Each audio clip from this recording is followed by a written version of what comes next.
নবী করিম সাল্লাল্লাহু আলাইহি ওয়াসাল্লাম মসজিদুল আকসার দিকে ফিরে দীর্ঘ 16 থেকে 17 মাস তিনি নামাজ আদায় করেছেন। সে কথা আল্লাহ তাআলা কোরআনুল কারীমের মধ্যে চমৎকার করে বলছেন, قد نرى تقلب وجهك في السماء فلنولينك قبلة ترضاها فول وجهك شطر المسجد الحرام وحيث ما كنتم فولوا وجوهكم شطر محبت বলেন আল্লাহু আকবার।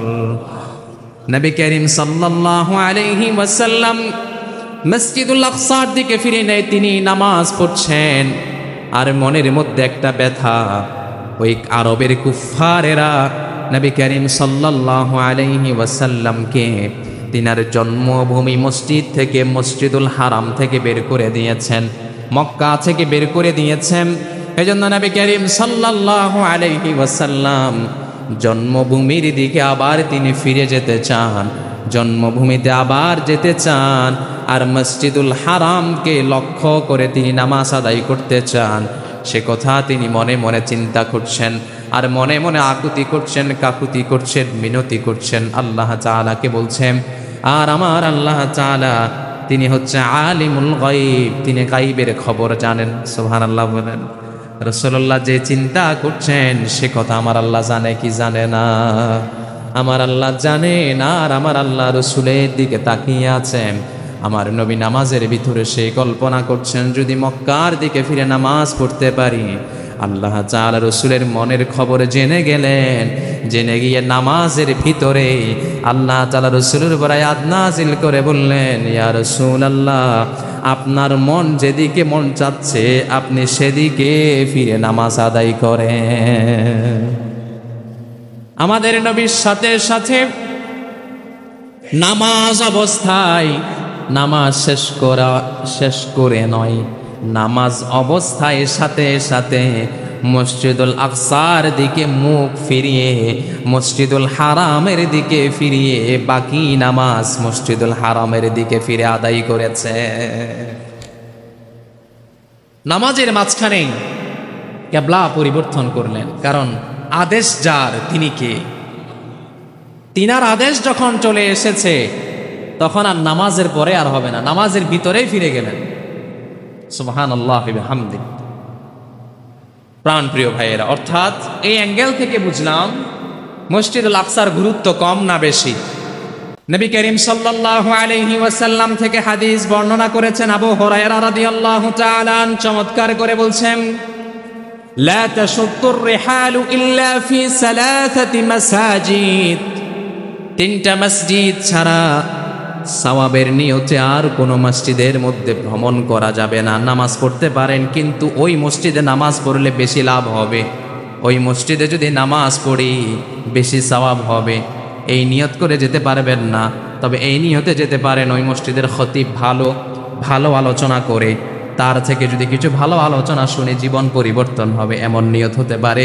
তবে ওই মসজিদে নামাজ পড়লে সওয়াব বেশি হবে, এই নিয়তে আপনি কোনো মসজিদে যেতে পারবেন না, কোনো মাজারে যেতে পারবেন না, কোনো খানকায় যেতে পারবেন না, শুধুমাত্র তিনটা জায়গার মধ্যে যেতে পারবেন। আল মসজিদুল হারাম, এক নাম্বার হচ্ছে মসজিদুল হারাম, যে ঘরকে কেন্দ্র করে হাজিরা তাওয়াফ করে সেই কালো 4 কোণ বিশিষ্ট সেই ঘর। 2 নাম্বার হচ্ছে ওয়া মসজিদি হাদা, রসুল বলেছেন 2 নাম্বার হচ্ছে আমার মসজিদ মানে মসজিদুন নববী। 3 নাম্বার হচ্ছে ওয়াল মসজিদুল আকসা, 3 নাম্বার হচ্ছে মসজিদুল আকসা। এই 3টা ছাড়া অন্য কোনো মসজিদে সওয়াবের নিয়ত সফর করলে আমার আপনার আমলনামার মধ্যে সওয়াবের পরিবর্তে যিনি গুনাহ লিখে দিবেন তিনি কে? সম্মানিত প্রাণপ্রিয় ভাইয়েরা, আর এই মসজিদুল আকসা এমন একটি মসজিদ, সেই মসজিদুল আকসার মধ্যে যদি কোনো ব্যক্তি সালাত আদায় করে, ওয়া সালাতুন ফিল মসজিদিল আকসা বি50,000 সানাতিন, মসজিদুল আকসার মধ্যে যদি কোনো ব্যক্তি সালাত আদায় করে এক রাকাত সালাতের বিনিময়ে আল্লাহ তাআলা তার আমলনামার মধ্যে 50,000 রাকাতের সওয়াব লিখে দিবেন। আল্লাহু আকবার বলেন। এটা আর স্পেসিফিক ভাবে কোনো মসজিদের কথা নাই, 3টা মসজিদ ব্যতীত, মসজিদুল হারাম, মসজিদুল নববী, মসজিদুল আকসা, এই 3টা মসজিদ ব্যতীত অন্য কোন মসজিদে 1 রাকাত পড়লে 1 রাকাতেরই সওয়াব, তার বেশি সওয়াব দেওয়া হবে। নবী করিম সাল্লাল্লাহু আলাইহি ওয়াসাল্লাম 1 নাম্বার আমরা মেরাজের অ্যাঙ্গেল থেকে দেখলাম। মেরাজের দিক থেকে যদি কল্পনা করি, এই মসজিদুল আকসা হচ্ছে সর্বোচ্চ সম্মানিত একটি জায়গা। 2 নাম্বার হচ্ছে আমরা এখন সবাই পশ্চিম দিকে ফিরে নামাজ পড়তেছি, আসলে পশ্চিম দিকে নয়, আসলে আমরা নামাজ পড়তেছি বাইতুল্লাহর দিকে ফিরে। সুবহানাল্লাহ পড়। এই নিয়ত করবেন না যে আমি পশ্চিম দিকে ফিরেই নামাজ পড়তেছি, না, আপনি নামাজ পড়তেছি কোন দিকে ফিরে? বাইতুল্লাহর দিকে ফিরে। আমার দেশে বাইতুল্লাহটা পড়ে পশ্চিম দিকে, সেজন্য আমরা পশ্চিম দিকে পড়ি। অন্য কান্ট্রিগুলো আমেরিকা, লন্ডন, কাতার, যেগুলো ভৌগোলিকভাবে দক্ষিণ অঞ্চলে অবস্থিত, কিছু আছে পশ্চিম অঞ্চলে, তাদের কাবা হবে দক্ষিণ দিকে, অন্য রাষ্ট্রের মানুষরা পশ্চিম দিকে, অন্য রাষ্ট্রের মানুষরা পূর্ব দিকে পড়ে। অর্থাৎ যার কাবা যেদিক দিয়ে পড়েছে সে সেদিক দিয়ে নামাজ পড়বে। সুবহানাল্লাহ বলেন। অর্থাৎ আমরা টার্গেট করি পশ্চিম দিকে নয়, আমরা কোন দিকে ফিরে নামাজ পড়ি? কাবার দিকে ফিরে আমরা নামাজ পড়ি। এখন আপনি সেই কাবার দিকে ফিরে নামাজ পড়ছি, কিন্তু নবী করিম সাল্লাল্লাহু আলাইহি ওয়াসাল্লাম পৃথিবীতে যখন আগমন করেছেন, প্রথম কিবলা কাবা ছিল না, প্রথম কিবলা ছিল মসজিদুল আকসা। নবী করিম সাল্লাল্লাহু আলাইহি ওয়াসাল্লাম মসজিদুল আকসার দিকে ফিরে দীর্ঘ 16 থেকে 17 মাস তিনি নামাজ আদায় করেছেন। সে কথা আল্লাহ তাআলা কুরআনুল কারীমের মধ্যে চমৎকার করে বলছেন, قد نرى تقلب وجهك في السماء فلنولينك قبلة ترضاها فول وجهك شطر المسجد الحرام وحيث ما كنتم فولوا وجوهكم شطر محبت বলেন আল্লাহু আকবার। নবী করিম সাল্লাল্লাহু আলাইহি ওয়াসাল্লাম মসজিদুল আকসার দিকে ফিরে তিনি নামাজ পড়ছেন, আর মনের মধ্যে একটা ব্যথা। ওই আরবের কুফফারেরা নবী করিম সাল্লাল্লাহু আলাইহি ওয়াসাল্লামকে তিনার জন্মভূমি মসজিদ থেকে, মসজিদুল হারাম থেকে বের করে দিয়েছেন, মক্কা থেকে বের করে দিয়েছেন।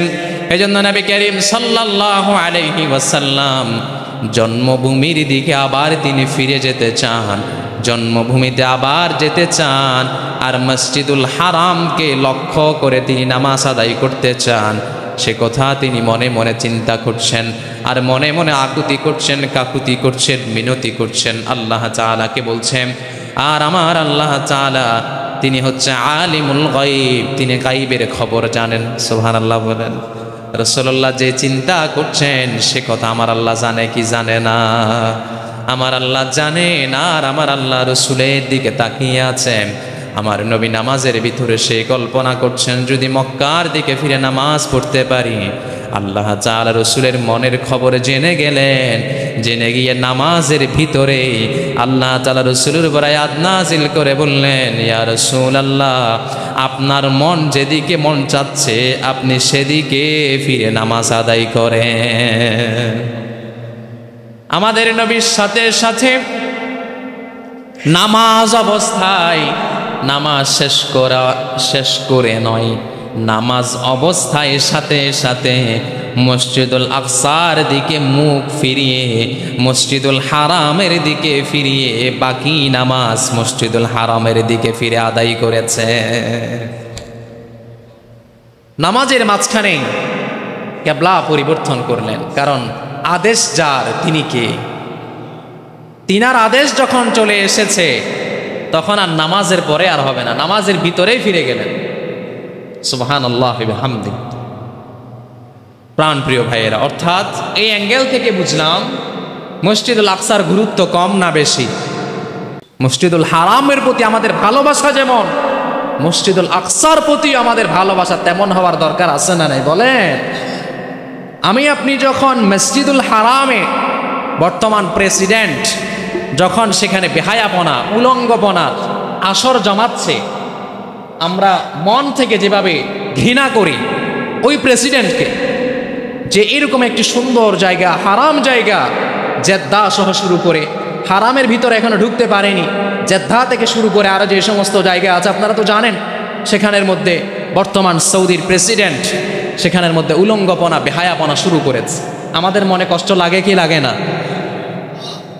ঠিক তেমনি ভাবে মসজিদুল আকসার ভিতরেও কেউ যদি এরকম তার এরিয়ার ভিতরে, সেই দেশের ভিতরে উলঙ্গপনা শুরু করে, আমাদের মনে কষ্ট লাগবে কি লাগবে না? সেম ব্যথা লাগতে হবে। প্রাণ প্রিয় ভাইয়েরা, তাহলে আমরা শুনলাম, যদি কেবলার দিকে, কেবলার অ্যাঙ্গেল থেকে যদি মসজিদুল আকসাকে কল্পনা করি, তাহলে নিশ্চয় এই মসজিদুল আকসা আল্লাহর কাছেও সম্মানিত, আমরা মুসলিম উম্মাহের কাছেও কেবল এই আকসা সম্মানিত। ঠিক না বেঠে? শুধুমাত্র বাংলাদেশ না, সারা বিশ্বের মুসলমানের কাছে আকসা সম্মানিত হচ্ছে। যারা নিজেকে মুসলমান দাবি করবে তাদের কাছে এই মসজিদুল আকসা নিশ্চয় সম্মানের জায়গার মধ্যে অধিষ্ঠিত হতে হবে। এবং 3 নম্বরে যদি আমি আপনি কল্পনা করি, পৃথিবীর বুকে কোনো মসজিদ ছিল না। 1 নম্বর যে মসজিদ সেটা হচ্ছে আল মসজিদুল হারাম। কি নাম বলেন?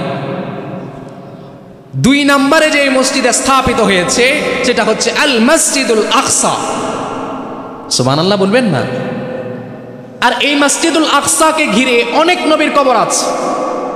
আর এই মসজিদুল আকসা এমন একটা মসজিদ, সেখানে সমস্ত নবীরা সেখান দিয়ে হেঁটে চলেছেন, দাওয়াতি কার্যক্রম পরিচালনা করেছে, এবং ফিলিস্তিনের মধ্যে বেশিরভাগ নবীর কবর সেখানে বর্তমানে রয়েছে। সম্মানিত প্রাণপ্রিয় ভাইয়েরা, তাহলে মসজিদ স্থাপনের দিক থেকে যদি আমি আপনি কল্পনা করতে চাই, তাহলে বিশ্বের 2 নম্বর মসজিদ হচ্ছে আল মসজিদুল আকসা। সেদিক থেকেও সে মসজিদুল আকসা সম্মানিত। সেটার রেফারেন্স আছে বুখারী শরীফের 3115 নম্বর হাদিস। 4 নম্বরে মসজিদুল আকসাকে যদি আমি আপনি কল্পনা করতে চাই, তাহলে সালাত আদায় এর ক্ষেত্রেও মসজিদুল আকসা সম্মানিত।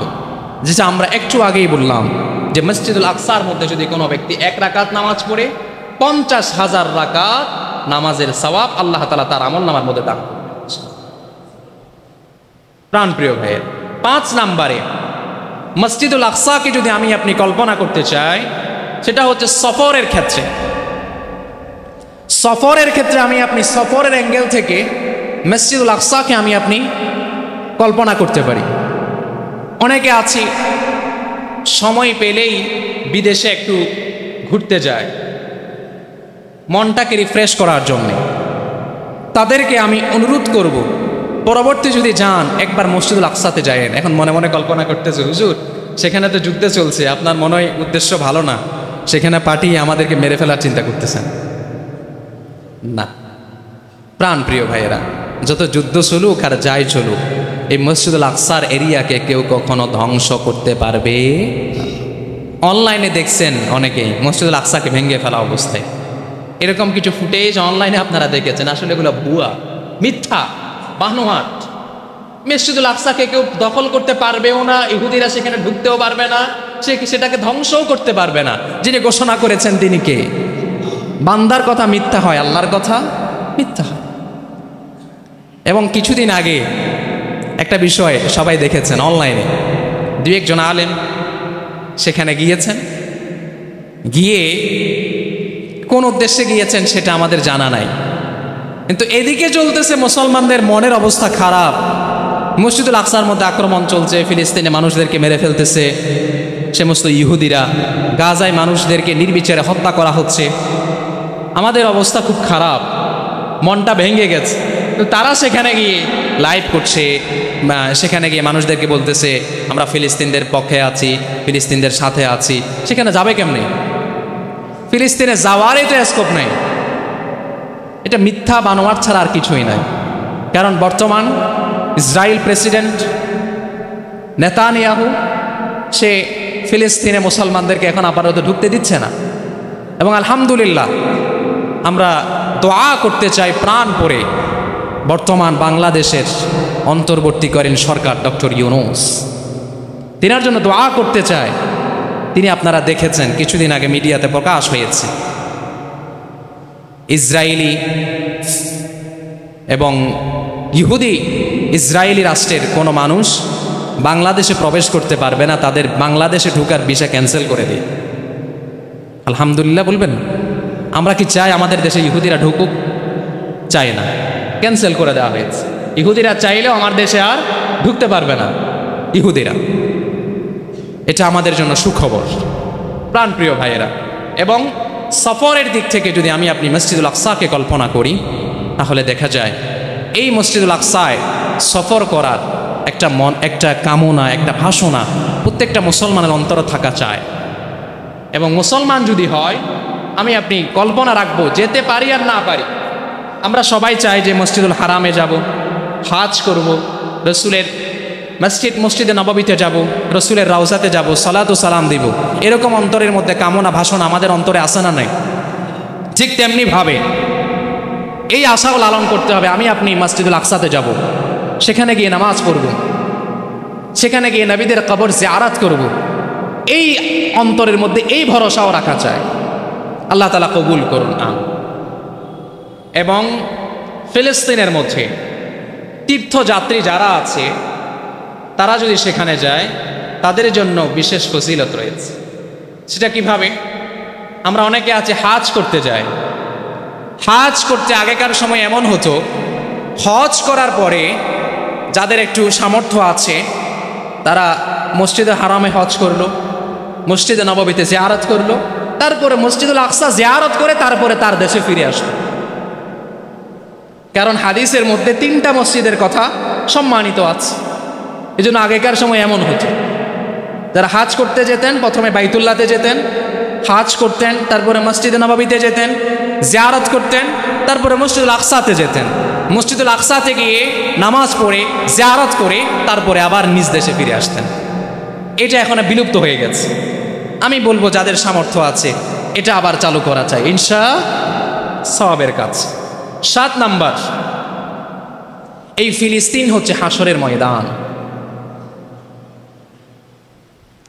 এই পৃথিবী একদিন থাকবে না, ধ্বংস হয়ে যাবে, বিলীন হয়ে যাবে।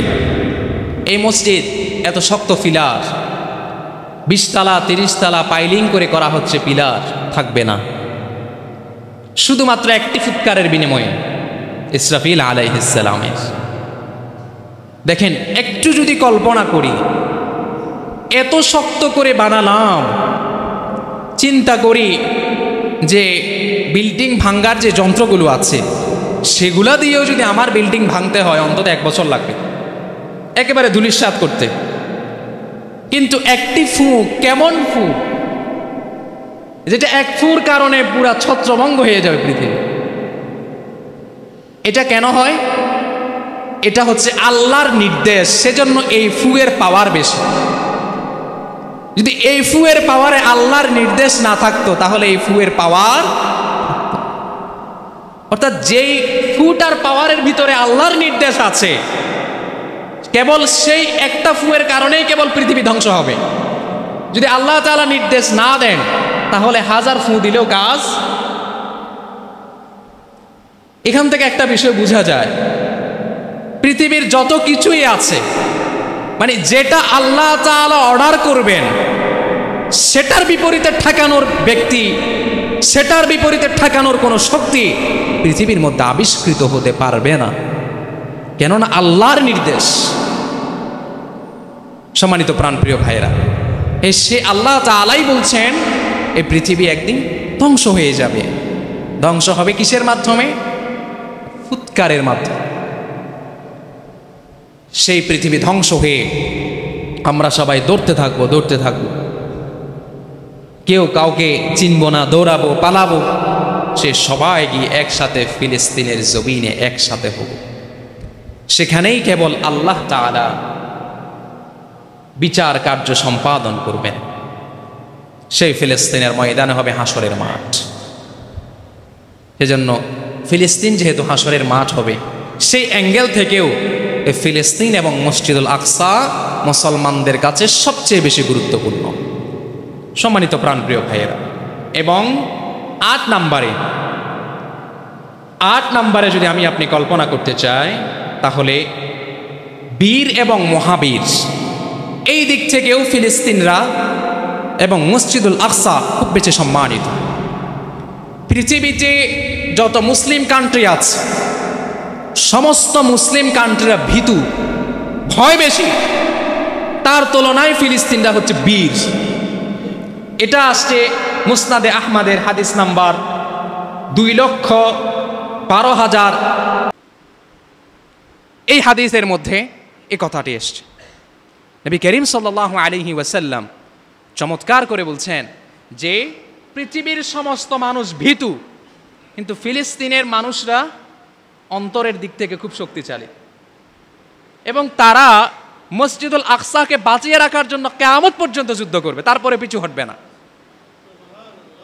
কখনোই পিছু হটবে না। এটা রাসূলের হাদিস। অন্য মুসলিমরা পিছু হটতে পারে, কিন্তু তারা কখনো পিছু হটবে না, তারা যুদ্ধ চালিয়ে যাবে যতক্ষণ না বিজয়ী হচ্ছে। আর রাসূলুল্লাহর হাদিস তো আপনাদেরকে শুনিয়েছি গত জুমার আগের জুমায়। নবী করিম সাল্লাল্লাহু আলাইহি ওয়াসাল্লাম বলছেন, এমন একটি দল থাকবে যেটা পৃথিবীর মধ্যে খেলাফতে ইমারা প্রতিষ্ঠা করার জন্য, যতদিন পর্যন্ত এই পৃথিবীতে খেলাফত প্রতিষ্ঠা হবে না ততদিন পর্যন্ত তারা তাদের জিহাদ পরিচালনা করবেই করবে, তারা পিছু হটবে না। এটা রাসূলুল্লাহর ভবিষ্যৎবাণী। সম্মানিত প্রাণপ্রিয় ভাইয়েরা, ৯ নম্বরে আল্লাহর পছন্দনীয় ভূমির অ্যাঙ্গেল থেকে এই মসজিদুল আকসা খুব বেশি গুরুত্বপূর্ণ। আল্লাহ তাআলা সুনানে আবু দাউদের একটা হাদিস, সেখান থেকে আমরা জানতে পারি আল্লাহ তাআলার কাছে সবচেয়ে প্রিয় জায়গা হচ্ছে মসজিদুল হারাম। আর মসজিদুল নববী তো মক্কার ভিতরেই, আর তার বাইরে যদি কল্পনা করতে হয়, ফিলিস্তিন তথা মসজিদুল আকসা আল্লাহ তাআলার কাছে প্রিয় জায়গার মধ্যে ২ নম্বরে। সুবহানাল্লাহ বলবেন না? আল্লাহর কাছে যদি প্রিয় হয়, বান্দার কাছে কি প্রিয় হওয়া উচিত নয়?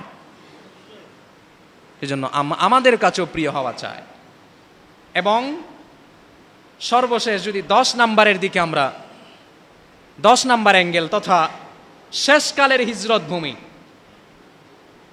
এই হেডিংয়ে যদি আমরা কল্পনা করতে চাই, তাহলে আমরা দেখব নবী করিম সাল্লাল্লাহু আলাইহি ওয়াসাল্লাম সহ হযরত মূসা আলাইহিস সালাম, হযরত ইব্রাহিম আলাইহিস সালাম, গত জুমা ইহুদি জাতির ইতিহাস বলেছিলাম, সেখানে ইহুদি জাতির মূল পটভূমি আমরা ইব্রাহিম আলাইহিস সালাম থেকে টেনে এনেছিলাম। সেই দিক থেকে যদি কল্পনা করি হিজরত ভূমি হিসাবে, তাহলে দেখা যাবে পৃথিবীর মধ্যে আল্লাহ তাআলা যত নবী প্রেরণ করেছেন, প্রত্যেকটা নবী শেষ পর্যায়ে এসে হলেও এই ফিলিস্তিন হিজরত করেছেন। অতএব আমাদেরও চাই ফিলিস্তিন হিজরত করা মানে মসজিদুল আকসাতে নামাজ পড়া। আমাদেরও চাই আজকের আলোচনার পর থেকে যেন একটা ভালোবাসা যেন মসজিদুল আকসার দিকে আমার আপনার তৈরি হয়। হবে কি ইনশাআল্লাহ? সম্মানিত ভাইয়েরা, আপনাদের অনেকের চিন্তা হতে পারে যে হুজুর এই মসজিদুল আকসার প্রতি ভালোবাসার কথা বলতেছেন, কিন্তু আমরা তো দেখতেছি আসলে বিভিন্ন মিডিয়াতে পাগল ছাগল সাংবাদিক কিছু আছে, তারা বলে যে থাকবে না ফিলিস্তিন, থাকবে না, চলে যাবে, মসজিদুল আকসা থাকবে না, চলে যাবে। তাদের জন্য আল্লাহ তাআলা কোরআনুল কারীমের মধ্যে সান্ত্বনার আয়াত দিচ্ছেন, ওয়া নুরিদু আন নামুন্না আলাল্লাযীনা ইসতুদআফু ফিল আরদ ওয়া নাজআলাহুম আইম্মাতান ওয়া নাজআলাহুমুল ওয়ারিসিন। আল্লাহ তাআলা বলছেন, আমি তাদের ইস্পিহা দেখতে চাই, আমি তাদের অন্তরের এবং দৈহিক মানসিক সমস্ত শক্তি দিয়ে তারা কি করছে সেটা আমি দেখতে চাই। আগে আমি দেখব, তারপরে আমি আল্লাহ তাআলা ওয়া নাজআলাহুম আইম্মাহ ওয়া নাজআলাহুমুল ওয়ারিসিন, আমি আল্লাহ তাআলা আগে তাদেরকে পরীক্ষার মধ্যে ফেলে দিলাম, যারা যত মুসলমান আছে তাদেরকে আগে পরীক্ষার মধ্যে ফেলে দিয়ে দেখলাম তারা কি আসলেই আমার দিনকে বাঁচাতে চায় কিনা। যদি আমার দিনকে বাঁচাতে তারা চায় তাহলে আমি আল্লাহ তাআলা আমার দিন সহ তাদেরকে আমি বিজয়ী করে দেব। আল্লাহ আগে দেখতে চাচ্ছেন আমার আপনার দিক থেকে কি পরিমাণ সাপোর্ট আমি দিনকে দিচ্ছি, আসলে আমি দিনের জন্য কাজ করছি কি না, এটা আল্লাহ একবার দেখতে চাচ্ছেন। যদি আমি আপনি আল্লাহকে দেখাতে পারি তাহলে আল্লাহ তাআলা বলছেন ওয়ানাজআলাহুমুল ওয়ারিসিন, শুধুমাত্র আল্লাহ তাআলা দিনকে বিজয়ী করবেন এমন না, বরং দিন সহ আমাদেরকে আল্লাহ একসাথে বিজয়ী করে দিবেন। এটা আল্লাহর ওয়াদা। এবং এই যে যুদ্ধ চলছে, এই যুদ্ধ চলবে, তবে এই যুদ্ধকে ঠেকানোর বেগ মানুষও আল্লাহ তাআলা কিয়ামত পর্যন্ত পাঠাবেন। সুবহানাল্লাহ বলবেন না? আমি আপনি করি বা না করি, কিন্তু পাঠাবেন আল্লাহ তাআলা, ওয়াদা করেছেন। সেটা আল্লাহ তাআলা সূরাতু আত-তাওবা এর 13 নম্বর আয়াতের মধ্যে চমৎকার করে বলেছেন। আল্লাহ তাআলা বলছেন যে আমার দিনকে বাঁচানোর জন্য, আমার দিনকে, আমার ইসলামকে বাঁচানোর জন্য তোমরা যুদ্ধ করো আর না করো, কিন্তু আমি আল্লাহ বাঁচাবই। আমার দিনকে কেউ বৃদ্ধাঙ্গুল দেখাবে আবার সে দুনিয়ার মধ্যেও বেঁচে থাকবে, এটা হতে পারে না। আল্লাহ তাআলা বলছেন আমার দিনকে বৃদ্ধাঙ্গুল দেখিয়ে, আমার দিনের সাথে গাদ্দারি করে তুমি দুনিয়ার মধ্যে বুক ফুলিয়ে চলবে, এটা হবে না।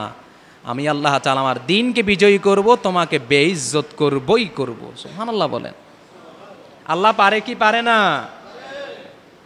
বান্দা পারে না। প্রাণপ্রিয় ভাইয়েরা, শুধুমাত্র আল্লাহ তাআলা নবী করিম সাল্লাল্লাহু আলাইহি ওয়াসাল্লামের উপর ওহী নাযিল করে বলেছেন যদি যুদ্ধ করতে করতে কামান শেষ হয়ে যায়, বুলেট শেষ হয়ে যায়, তীর শেষ হয়ে যায়, তাহলে কি দিয়ে যুদ্ধ করবে?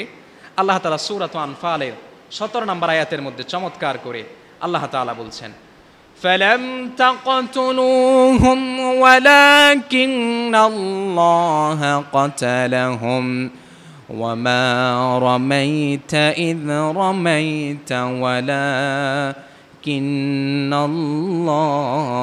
রামা ওয়ালিয়ুবলিয়াল মুমিনিনা মিনহু বালাআন হাসানা। মুহাব্বতে বলতে হবে আল্লাহু আকবার। আল্লাহ তাআলা বলছেন তোমরা যুদ্ধের ময়দানে গিয়েছো, সব কিছু শেষ হয়ে গিয়েছে, তোমরা চিন্তা করছো তোমরা তোমাদের প্রতিপক্ষ জালেমদেরকে কিভাবে হত্যা করছো সেটা তোমরা কল্পনা করে পাচ্ছ না। তোমরা চেষ্টা করেছিলে আর আমি আল্লাহ তাদেরকে হত্যা করেছিলাম। আর আল্লাহ তাআলা বলছেন যদি তোমাদের সমস্ত অস্ত্র শেষ হয়ে যায় তাহলে খেজুরের ঢাল দিয়ে হলেও তোমরা যুদ্ধের ময়দানে অবতীর্ণ হতে হবে। আরবের মধ্যে খেজুরের ঢাল, খেজুর গাছ কম না বেশি? অন্য দেশ থেকেও বেশি ছিল। এজন্য আল্লাহ তাআলা এই আয়াতের মাধ্যমে বলছেন সব কিছু যদি শেষ হয়ে যায় তারপরেও আমার দিনকে বাঁচানোর জন্য খেজুরের ঢাল হাতে নাও, খেজুরের ঢাল হাতে নিয়ে যুদ্ধের ময়দানে অবতীর্ণ। তারপরেও খেজুরের ঢালের বিনিময়ে হলেও আমার দিনকে তোমরা বাঁচাবে। আচ্ছা বলেন তো, আমরা যদি আল্লাহর দিনকে না বাঁচাই আল্লাহ বাঁচাবে কি বাঁচাবে না? আমরা যদি আল্লাহর কোরআনকে হেফাজত না করি আল্লাহ হেফাজত করবে কি করবে না? আমরা যদি বাইতুল্লাহ তাওয়াফ না করি, ওই বাইতুল্লাহ তাওয়াফ করার জন্য আল্লাহ আসমান থেকে ফেরেশতা পাঠাবে কি পাঠাবে না? আমি আপনি আল্লাহর দ্বীনের উপকার না করি, আমি আপনি কোরআন তেলাওয়াত না করি, আমি আপনি কোরআনের হেফাজত না করি, আল্লাহর দ্বীনের প্রতি আমার ভালোবাসা না থাকুক, তারপরও আল্লাহ ওয়াদা করছেন আমার দ্বীনকে আমি বাঁচাবই। অতএব আপনি ধর্মকর্ম না করেন, আপনি যদি বলেন ধর্মকর্ম আমার ভালো লাগে না, ভালো না লাগলে না করেন, আপনি ধর্মকর্ম না করলে সেটার কারণে ধর্মটা স্টপ হবে না, থেমে যাবে না। আল্লাহর দ্বীন আল্লাহ মজবুত করে রেখেছেন, সেটা কিয়ামত পর্যন্ত রাখবেন। আল্লাহর দ্বীনের সাহায্য আমি মানুষ হয়ে যদি না করি, আল্লাহর দ্বীনের সাহায্য করার জন্য আল্লাহ জিনদেরকে বাজেট করেছেন, ফেরেশতাদেরকে বাজেট করেছেন, ঠিক কিনা বলে? সেজন্যে আমরা চাই আল্লাহর দ্বীনের সাহায্যকারী হতে। আমরা চাই কি চাই না? তাহলে আল্লাহর দ্বীনের সাহায্যকারী যদি আমি আপনি হতে চাই, তাহলে আমার আপনার দায়িত্ব হচ্ছে আল্লাহ তাআলা যা বলেছেন, রসুল যেভাবে আমাকে আপনাকে শিখিয়েছেন, সাহাবা আজমাইন যেভাবে আমাকে আপনাকে শিখিয়েছেন, সেটা মনে প্রাণে আমি আপনি মেনে নিব, বিশ্বাস করব, ভালোবাসা দিয়ে সেগুলোকে আমল করবার চেষ্টা করব। সেটাই হচ্ছে আল্লাহর দ্বীনের সাহায্য। কিন্তু আমি আপনি আল্লাহ যা বলেছে, রাসূল যা বলেছেন, সাহাবা আজমাইন যে কাজগুলো করেছেন, আমি আপনি সেগুলো করি না, তাহলে আমি আপনি আল্লাহর দ্বীনকে সাহায্য করলাম না। আমি আপনি ইমানদার মুখে হওয়া উচিত নয়, নামাজের মাধ্যমে ইমানের পরিচয় দিতে হবে। আমি আপনি ইমানদার মুখে বলা উচিত নয়, কোরআন তেলাওয়াতের মাধ্যমে ইমানদারের পরিচয় দিতে হবে। আমি আপনি ইমানদার, হাজ ফরজ হয়েছে, হাজে যাচ্ছি না, ইমানদারের পরিচয় নয়। হাজ ফরজ হয়েছে, হজে গিয়ে ইমানদারের পরিচয় দেন। আপনি আমি ইমানদার মুখে বলিয়েন না, যাকাত ফরজ হয়েছে, দেওয়ার মাধ্যমে ইমানদারের পরিচয় দেন। আল্লাহর দ্বীনের সাহায্যকারী হিসাবে নিজেকে পরিচয় করতে হবে। আল্লাহ তাআলা যা বলেছি আমাকে আপনাকে সবাইকে আমল করবার তৌফিক দান করুন। আপনারা কি আমার কথায় কষ্ট পাচ্ছেন? আমরা আল্লাহর দ্বীনের সাহায্য